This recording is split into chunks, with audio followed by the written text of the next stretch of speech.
प्यारे भरोसा कब किस पर हो जाए, जरा सी हम पर कर दो, जरा सी हम पर कर दो। तेरी कृपा का प्यारे भरोसा कब किस पर हो जाए, जरा सी हम पर कर दो, जरा सी हम पर कर दो। आप शिव से एक क्षण भी दूर नहीं, आप भगवान शंकर से एक पल भी दूर नहीं।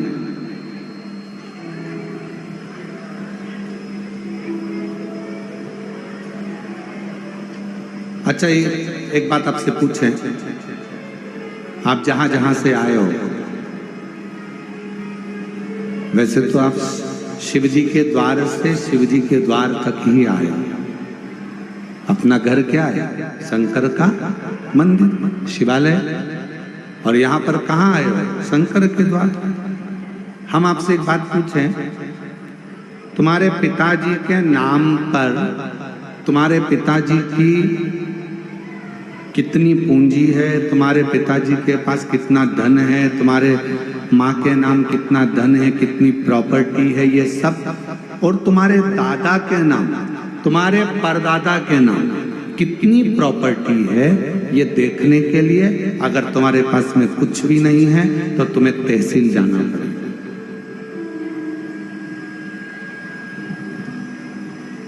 क्यों अनिल जी, सही बात है?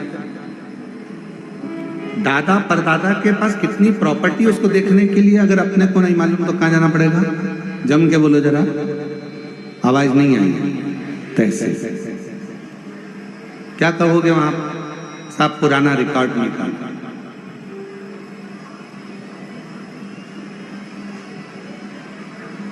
और पुराना रिकॉर्ड निकाला, और पुराने रिकॉर्ड में तुमने देखा कि बताओ, मुझे तो मालूम ही नहीं था कि उस गांव में भी मेरे दादाजी की प्रॉपर्टी, मुझे तो मालूम ही नहीं था। वो घर भी हमारे दादा के दादा के दादा के नाम।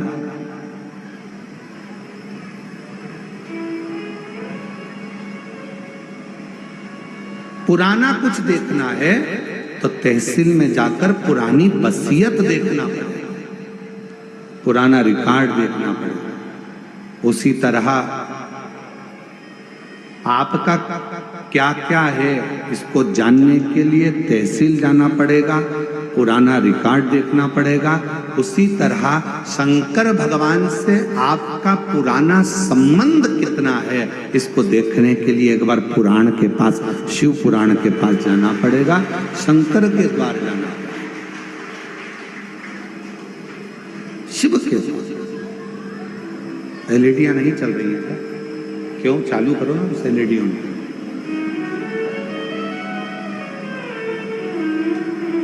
पुराना रिकॉर्ड अगर देखना है, पुराना रिकॉर्ड अगर देखना है तो तहसील तक जाओ, और पुराना आपका संबंध अगर देखना है, आप शिव जी से आपका और हमारा पुराना संबंध कितना है, अगर ये देखना है तो एक बार कहीं तुम्हारे क्षेत्र में, तुम्हारे नजदीक में, अभी तो ये कथा ऑनलाइन हो रही है, आप अपने अपने घरों से इसका दर्शन कर रहे हो, पर कभी अगर आपको अपना शंकर के प्रति पुराना संबंध क्या है इसको जानना है, तो एक बार तुम्हारे नजदीक में जब कुबेरेश्वर बाबा कभी शिव महापुराण की कथा करने के लिए आए, तो वहां के पंडाल में बैठकर कथा सुनकर देखना कि हमारा पुराना रिकॉर्ड क्या है, शिव से हमारा संबंध क्या है, शंकर भगवान से हमारा संबंध कौन सा, शिव से हमारा रिश्ता कौन सा।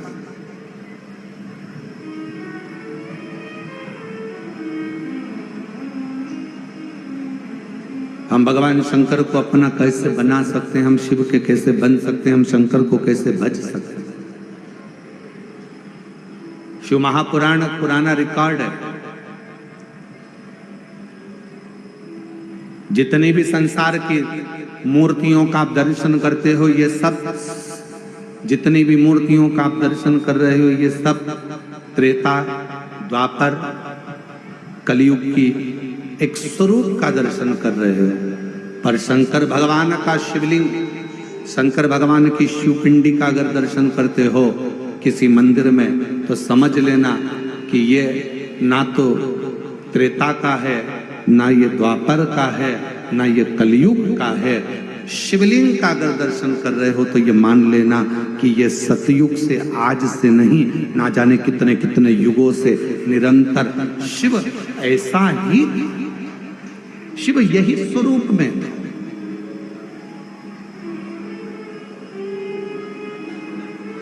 भगवान शंकर का ये स्वरूप सदा सदा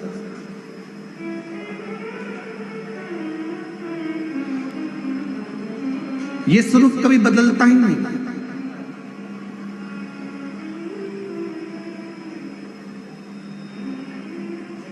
उस स्वरूप में कई लोग कहते हैं महाराज जी हम आपसे एक बात पूछना चाहते हैं कि शंकर भगवान का जो शिवलिंग होता है, भगवान शंकर का जो शिवलिंग है, उस शिवलिंग की आकृति में, भगवान शंकर के शिवलिंग में क्या भगवान शंकर का हम चेहरे का निर्माण कर सकते हैं क्या? हम भगवान शंकर के शिवलिंग में क्या हम उसकी चेहरे की आकृति दे सकते हैं क्या? भाई शिव महापुराण की कथा कहती है कि शिवलिंग में आप पूरे शिवलिंग का दर्शन करोगे तो शिवलिंग में भगवान शंकर का चेहरा केवल एक जगह पर नहीं है।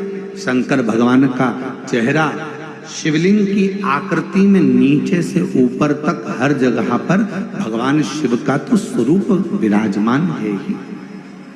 भगवान शंकर का चेहरा तो विराजमान है, भगवान शिव तो विराजित। प्रत्येक स्थान। अच्छा मेरी जीजियों एक बात बताओ, जितने यहाँ पर जीजा बैठे हैं, जीजी बैठी हैं, बेटियां बैठी हैं, बेटे बैठे हैं, आपसे एक निवेदन करूंगा, आप शंकर भगवान को जल चढ़ा रहे हो, साइड में मान लो ये शिवलिंग है, शिवलिंग का चरण इस ओर है, आप इधर बैठकर जल चढ़ा रहे हो, आप उधर बैठकर जल चढ़ा रहे हो, आप उधर बैठकर जल चढ़ा रहे हो, आप खड़े होकर जल चढ़ा रहे हो, आप नीचे बैठकर जल चढ़ा रहे हो, आप जहां पर जल चढ़ाओगे, जिस स्थान पर बैठकर आप शिव जी को जल चढ़ा रहे होगे, उस स्थान पर भगवान शंकर आप पर अपनी दृष्टि दे रहा होगा। शिव ये नहीं कि इधर बैठा है उसी पर दृष्टि देगा, इधर बैठे हो उसी पर दृष्टि होगी, उधर बैठे हो उसी पर दृष्टि होगी। शिव संपूर्ण जगह से, आप जहां से, क्योंकि शिव सर्वस्व है, शंकर हर जगह पर।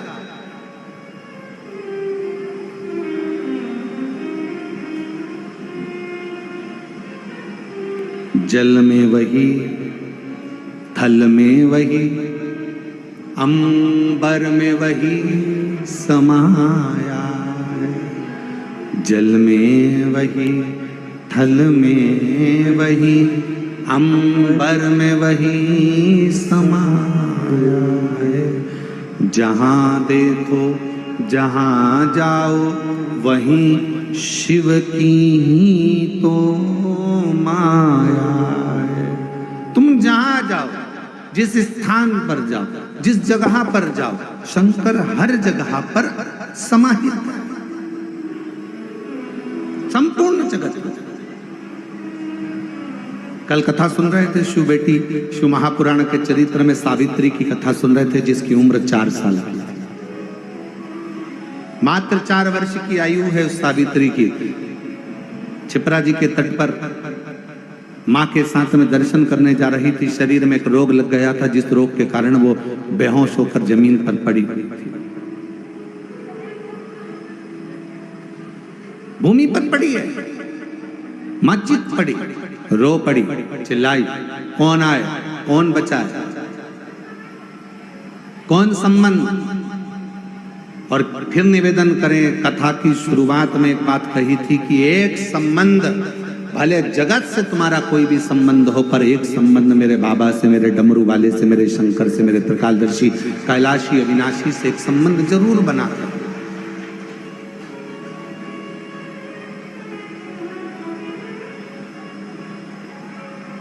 वो संबंध भगवान शिव से बना कर रखे।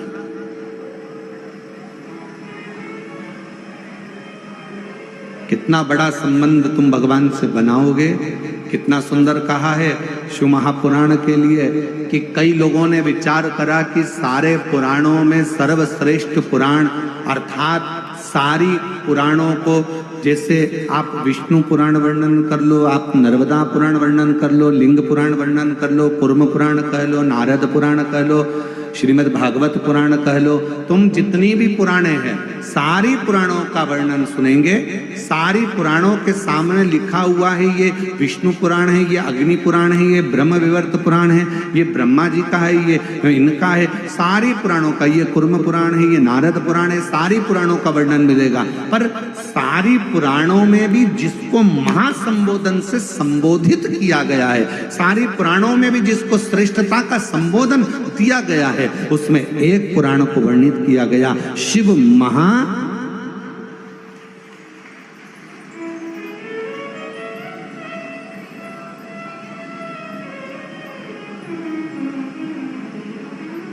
और तोला। इसको जब लोगों के मन में भाव आया तो उन्होंने जैसे सोचा कि तोल कर देखें इनमें दोनों में सब में श्रेष्ठ क्या है। सारी पुराणों में सर्व आखिर रखा जाए, सब कुछ रखा। एक पलड़े में सोना चांदी हीरा पन्ना माणिक मोती रतन आभूषण दुनिया का सारा सुख एक पलड़े में रख दिया और दूसरे पलड़े में शिव महापुराण का सुंदर आनंद रख दिया और सारे साधन रह गए हल्के। पलड़ा झुका कथा अमृत का, सारे की सारे साधन हल्के रह गए। सारा की सारा अंबारियां धन दौलत संपदा सत्ता वैभव सुख जो पलड़े में तराजू के एक पलड़े में सब कुछ रखा था और सारा पलड़ा भरा पड़ा हुआ था। और जैसे ही शिव महापुराण को दूसरे पलड़े में लाकर रखा, रखते से ही सारा पलड़ा नीचे झुक गया और सारे साधन हल्के की हल्के रह गए। शिव पुराण में वो बल है कि वो सारे साधनों का सुख दे देता। एक पुराण जिसके सम्मुख में बैठकर जो मांगा जाता है, जिसके पास बैठकर जो कहा जाता है, शिव महापुराण के पास में बैठकर जो मांगेंगे, जो बोलेंगे, जैसा कहेंगे, जैसा भगवान स्वीकार करेंगे। अपने भक्तों की वाणी को सुनने के लिए, श्रवण करने के लिए सबसे अच्छा साधन है शिव महापुराण की कथा।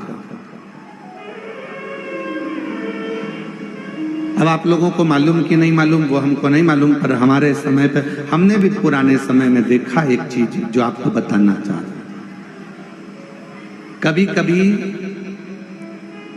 मोबाइल का नेटवर्क कमरे में नहीं मिलता तो हॉल में जाना पड़ता।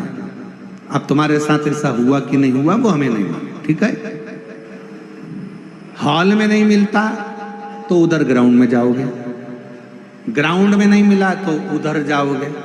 और कई कई ऐसे ऐसे विद्वान भी हैं अपनी दुनिया में कि वो नीचे नहीं मिलता तो खंबे पे चढ़ जाते हैं। और हमारे संगीतकारों में से एक आध संगीतकार ऐसे भी हैं हमारा, अभी जरा आए नहीं है क्योंकि जगह कम थी। तो हमने कहा कि भाई इतना सारा संगीत का लोग कहाँ है, तो हमने कहा तुम अभी एक कथा में जरा विश्राम करो। तो एक आध वो आए नहीं, हमने उनको भी देखा। कभी कभी कोई कोई क्षेत्र में कथा करने जाते हैं और बहुत भीड़ हो जाती है तो नेटवर्क नहीं मिलता, तो वो ऐसे भी हैं वो पेड़ पे चढ़ जाते हैं।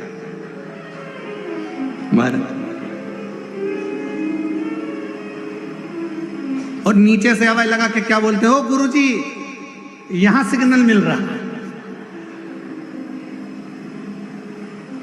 अब तुम तो दुबले पतले कहीं पर भी चढ़ जाओ, अब गुरुजी तो 1.25 किलो के, अब कोई चढ़ना होए तो वो तो बड़ा विचरणीय है कि भाई कहाँ ऊपर चढ़ना। अरे गुरुजी यहाँ सिग्नल मिल रहा है, यहाँ सिग्नल मिल रहा है। शिव महापुराण की कथा भी यही कहती है, शंकर का सिग्नल अगर कहीं मिल सकता है तो शिव महापुराण में मिलता है। वो शिव का सिग्नल, शंकर का सिग्नल। अरे अरे भैया, अपन लोगों से कह सकते हैं दुख है, तकलीफ है, कष्ट है, बीमारी है, कोई बहुत बड़ी व्याधा आकर खड़ी हो गई है, एक बार शिव पुराण की ओर जाओ, वहां सिग्नल मिलेगा। और सिग्नल मिला तो समझ लो कि मोबाइल चालू हो गया, मैसेज जाना प्रारंभ हो गए। शंकर की कथा में जब हम जाकर बैठते हैं, हमारे सिग्नल हमारे शंकर से मिलना प्रारंभ होते हैं और हमारे मैसेज, हमारी बात शिव तक जाना प्रारंभ हो जाती है, तो वहां से भी जवाब आना प्रारंभ हो जाता। एक पत्र अच्छा है, देखिए।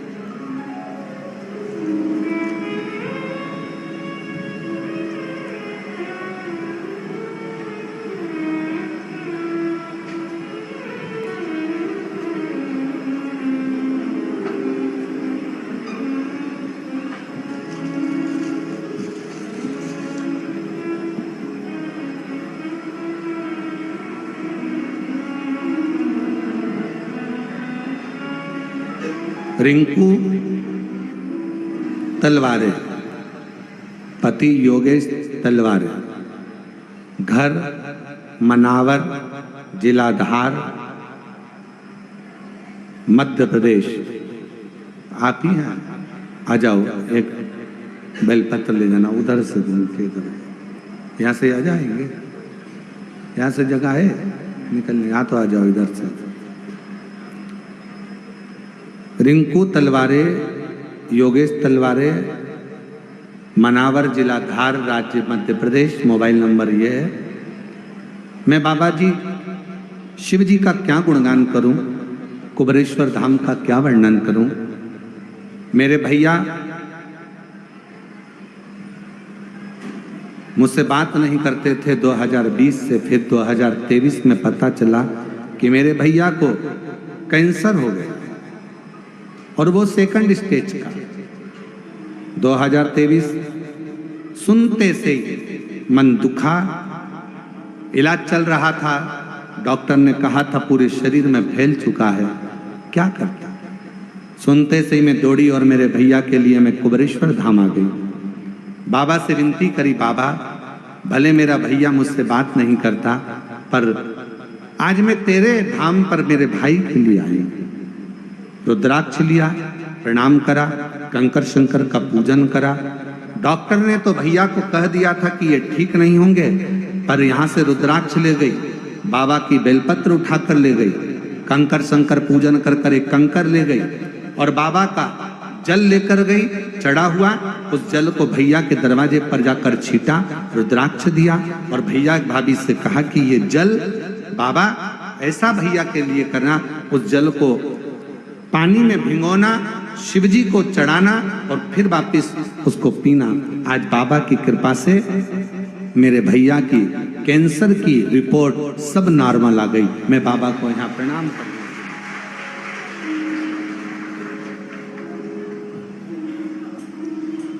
पापी हो चाहे जितना, उसका भी बाबा उद्धार हुआ,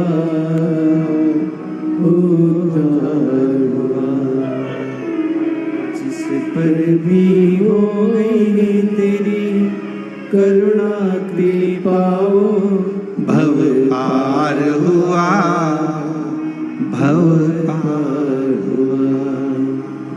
तेरी कृपा का क्या है भरोसा, कब किस पर हो जाए, जरा सी हम पर कर दो, जरा सी हम पर कर दो। आप दिल से उससे कहो, जहां तार ना जुड़े।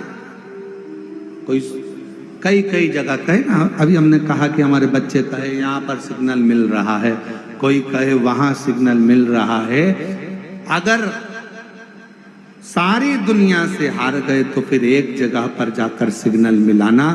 एक बार शिव महापुराण की कथा में पहुंचकर बाबा देव अधिदेव महादेव से अपने मन की बात कहकर कभी योग बन जाए तो उस कथा में आसन बिछाकर जमीन पर अपना आसन डालकर ये नहीं सोचना कि मैं वीआईपी कितनी हूं, मुझे कहां बैठना चाहिए, कहां रहना चाहिए। एक बार उस पवित्र प्रांगण में जहां बाबा की कथा हो रही हो, जहां बाबा कुबेर भंडारी का आनंदमय कथा का रसतत्व ग्रहण करने को मिल जाए, वहीं पर रात्रि विश्राम कर कर बाबा से अपने दिल की बात कहकर अपने मन की बात जरूर कहना। ये निश्चित है मेरे बाबा से तुम्हारा सिग्नल जरूर मिलेगा और शिव आपकी बात को स्वीकार जरूर करेगा, शिव सुनेगा।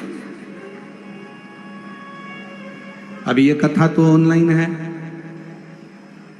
आस्था चैनल पर आप इस कथा को सुन रहे हो, फेसबुक यूट्यूब पर सुन रहे हो। ये कथा यहाँ पर 5 तारीख को विराम हो जाएगी। 8 तारीख से फिर कथा शिवगण भृंगी शिव महापुराण की कथा चाकरवाड़ी बीड़ महाराष्ट्र में प्रारंभ होगी। उस कथा का समय 1 बजे से 4 बजे तक रहेगा दोपहर में।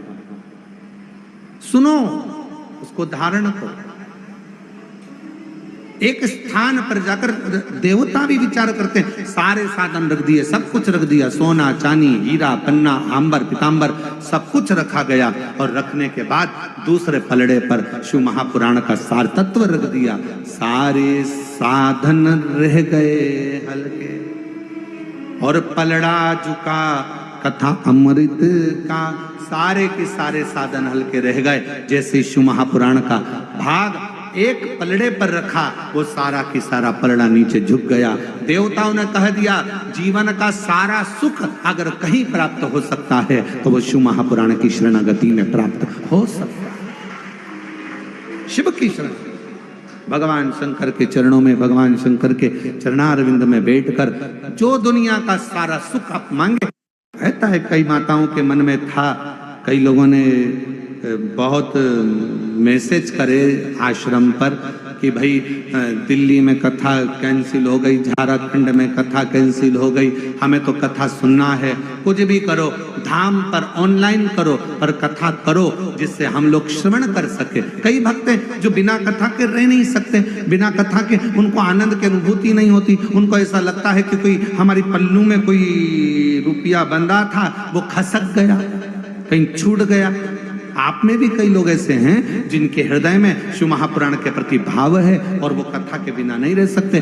तब हमने कहा कि एक काम करो कि अब कथा अगर कैंसिल हुई है, लातूर की भी कैंसिल हुई है, तो उस कथा को ऑनलाइन, बाबा का धाम सबका धाम है, इसी धाम से सब भक्त इस कथा का ऑनलाइन श्रवण करें और अपने जीवन में उसको श्रवण। बोल बम का नारा है, आवाज नहीं आई, जरा दम से बोलो। बोल बम का नारा है, सारी समस्या का हल श्री शिवाय। उससे अपने हृदय की बात कहते हुए, अपने मन का भाव कहते हुए उससे अपना संबंध जोड़। सावित्री 4 वर्ष की बेटी रो रही है, थोड़ी अवस्था में चक्कर खाकर नीचे गिरी। बेहोशी का समय, माँ चीख पड़ी, आवाज लगाया, बेटी को चीख कर आवाज लगाकर पुकारा, सावित्री सावित्री सावित्री, आवाज लगाया, पुकारा। और जैसे ही आवाज लगाया, जैसे ही पुकारा, आवाज दिया, बेटी को पुकारने लगी। वो पुकार सुनकर सब आसपास के लोग खड़े हो गए। देखा क्या करा जाए।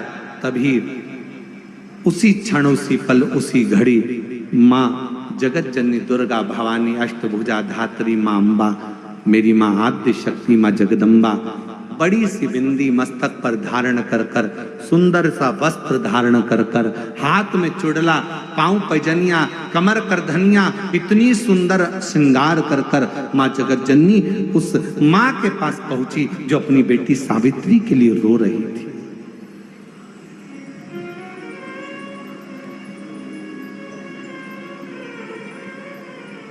अपनी बेटी सावित्री के लिए जो रो रही है।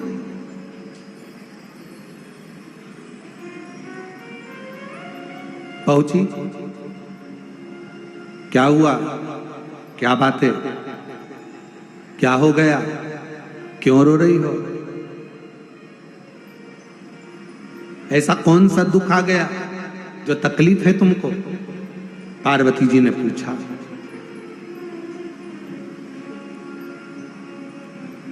तीन,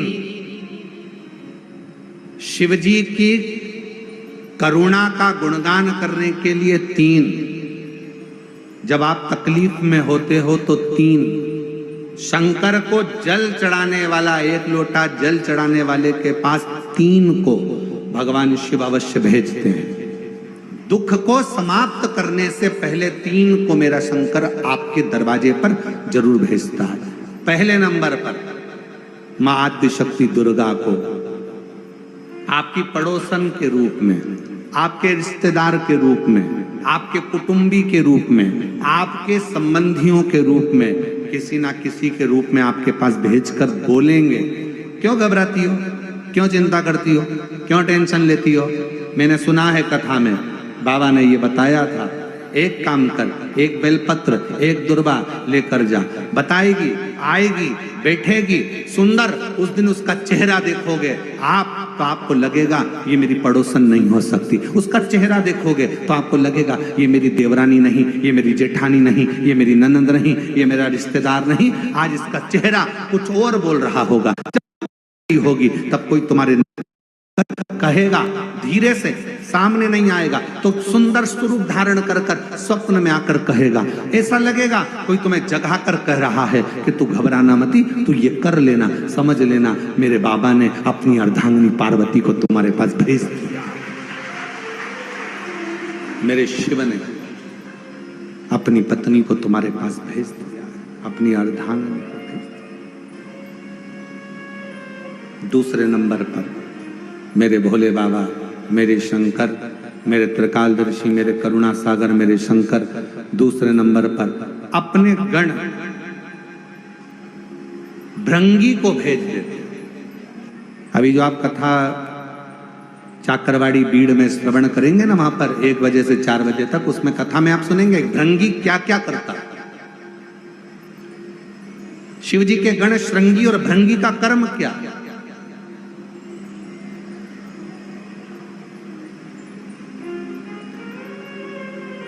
श्रृंगी शिव से दूर नहीं होता और भृंगी शिव जी की आज्ञा पाकर शंकर के भक्त के पास जाकर बैठता है।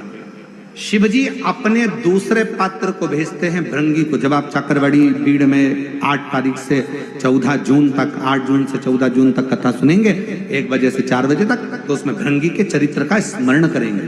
भृंगी दूसरे नंबर पर जाता है। उसका काम क्या है, भृंगी का कर्म क्या, तो कहा भृंगी कभी भी सामने अपने प्रतिबिंब से नहीं आता, किसी का स्वरूप धर कर नहीं आता। भृंगी आपके हृदय में आकर भीतर से बोलने का प्रयास करता है। ये काम गलत हो रहा है, इसको रोक ले। तेरा मन से अंदर से बोलने का प्रयास करेगा, एक काम कर, तू वहां चले जा, ऐसा हो सकता है, तू ऐसा कर ले, तू वैसा कर ले। वो बताने का प्रयास करेगा, वो आपको ले जाने का प्रयास करेगा, उस तक ले जाने का प्रयास करेगा कि ये कर्म कर, ये कर्म कर। भृंग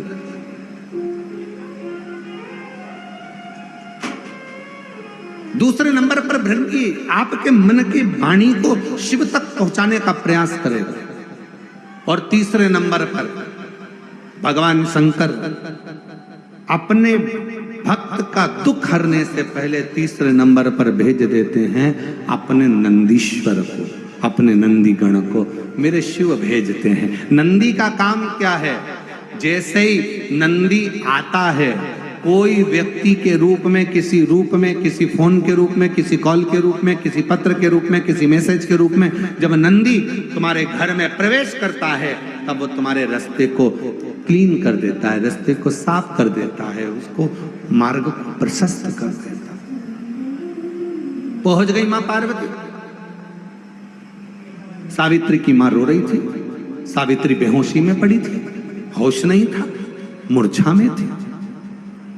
पहुंच गई सावित्री, मां रो रही थी। पार्वती जी ने जाकर कहा, क्यों रोती हो, क्यों, किस लिए रो रही हो?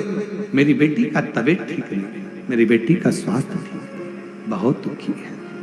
मैंने मना करा था इसको कि मत चल, शिव मंदिर मत चल।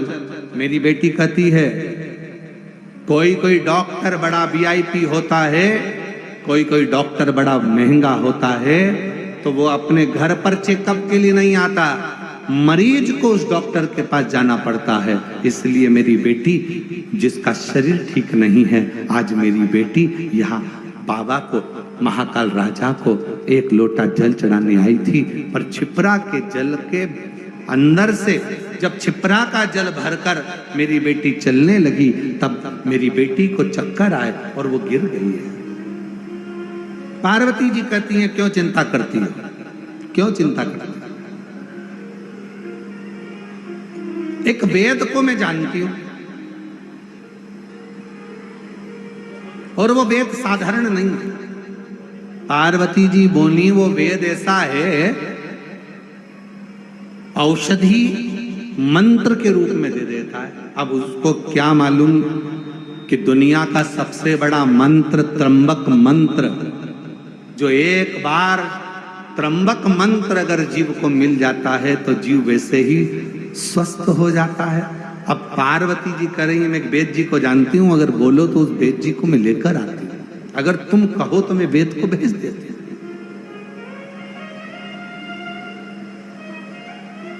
अगर तुम कहो तो मैं वेद को भेज दूं, ठीक है, मैं इंतजार करूं। और उस बाबा देवाधिदेव महादेव की करुणा का क्या गुणगान किया जाए महाराज, क्या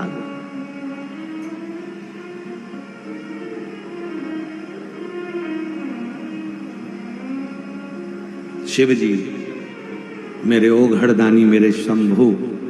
पार्वती जी कहकर गई और मेरे शंकर भगवान आज एक वेद का रूप धरकर महाकाल राजा, कल आपको कथा में कहा था, सजीव है महाकालेश्वर, सजीव है विश्वनाथ, सजीव है केदारनाथ। आज मेरे बाबा उस महाकालेश्वर बाबा अपने मंदिर से, अपने शिवालय से बाहर निकल गए, वेद का रूप धारण कर लिया। और वेद का रूप धारण कर कर, वेद का रूप धरकर सुंदर मेरे बाबा ने, एक हाथ में खप्पर है, दूसरे हाथ में औषधियां हैं, और मेरे महामृत्युंजय मेरे शंकर वेद का रूप धरकर चल दिए। वो एक स्मरण आता है ना,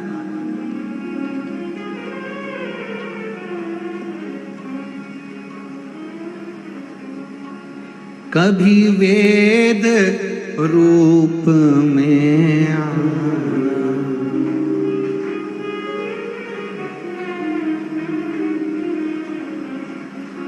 संग औषधि पिटारा लाना, खप्पर हाथ लेके डमरू साथ लेके चले आना, भोले जी चले आना।